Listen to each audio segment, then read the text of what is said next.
తండ్రి యొక్కయు కుమారుని యొక్కయు పరిశుద్ధాత్మ దేవుని యొక్క నామంలో మీ అందరికీ మరో ఉదయకాల దేవుని దీవెనలు ఆశీస్సులు తెలియచేస్తూ ఆయన పలకరింపు దేవుని వాక్యానికి ప్రతిరోజు ఆయన మాటల మన్నాకి ప్రేమతో మిమ్మల్ని ఆహ్వానిస్తూ ఉన్నాను.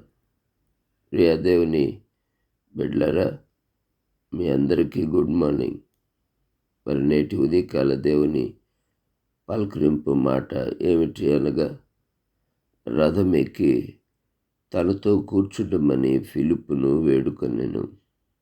రథం ఎక్కి తనతో కూర్చుండమని ఫిలిప్పును వేడుకొనెను.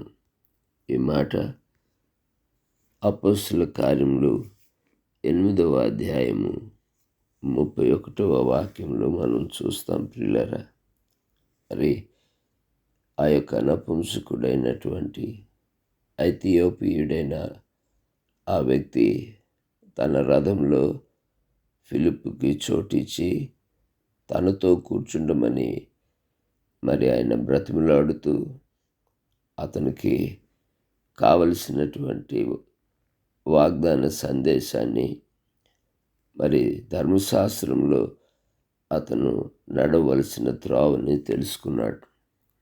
ఈ యొక్క వచనంలో మరి మనం నేర్చుకోవలసినటువంటి గొప్ప సంగతి ఏమిటి అంటే, రథము అంటే ఆ వ్యక్తిని నడిపించేది.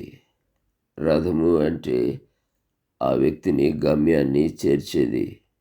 రథము అంటే ఆ వ్యక్తి కోరుకున్న స్థలానికి నడిపించేది అని అర్థం వస్తుంది.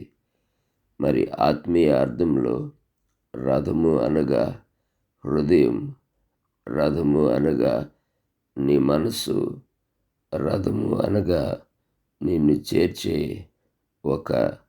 లేదా నిన్ను నడిపించే ఒక సాధనం, ఒక ప్రయాణ సాధనం.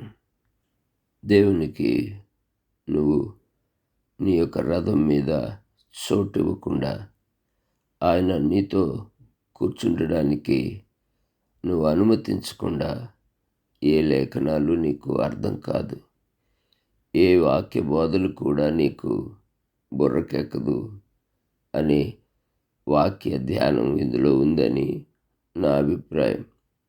అంతవరకు అర్థం కాని లేఖనాలు, అర్థం కాని యేసు బోధలు, అర్థం కాని యేసయ్య ప్రేమ మరి అర్థం అవ్వాలి అంటే నీ జీవితం అనే రథంలో ఆయన కూర్చుండబెట్టాలి.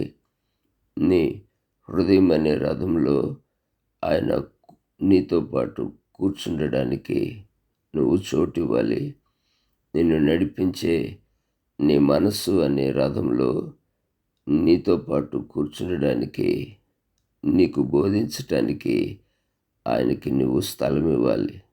మీకు గుర్తుంది కదూ, ఆ 2 దోణెల్లో మరి ఒక దోణెను ఆయన మరి దరికి కొంచెం తోయమని చెప్పి దాని మీద కూర్చుండి ఆయన బోధించినట్లుగా మనం లూకాసు వార్తలో చదువుతాం కదూ. అప్పుడు ఏమైంది? చోటిచ్చిన ఆ దోణె మరి 2 దోణెల నిండుగా నిండిపోయినటువంటిగా చేపల రాశిని పట్టుకున్నారు.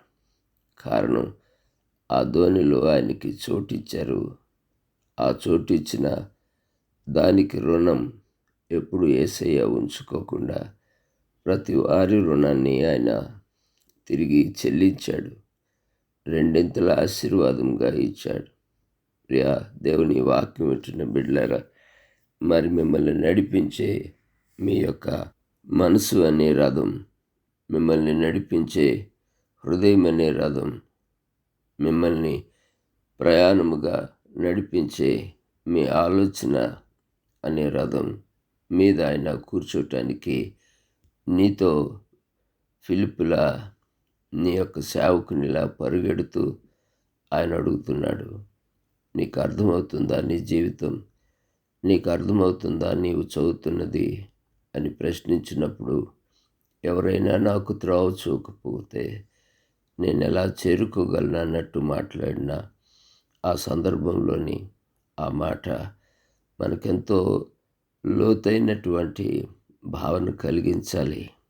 దేవుని బిడ్డ, మరి ఈరోజు ఈ యొక్క చిన్న వాక్యం ద్వారా మనం గుర్తించవలసింది, నేర్చుకోవాల్సింది ఏంటంటే, నీరు నీ జీవితం అనే రథం మీద ఆయనను కూర్చుండుటకు స్థలం ఇవ్వండి.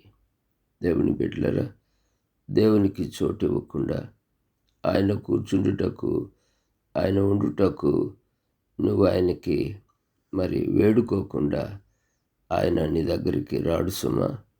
అడుగుతున్నాడు, ఆయన ప్రశ్నిస్తున్నాడు. ఇదిగో తలుపు వద్ద నిలబడి తట్టుచున్నాడు. ఎవరైనా నా స్వరం విని తలుపు తీసిన ఎడల అతనితో నేను అతనితో కలిసి భోజనం చేస్తామన్న వాగ్దానం కూడా బైబిల్లో ఉంది కదూ.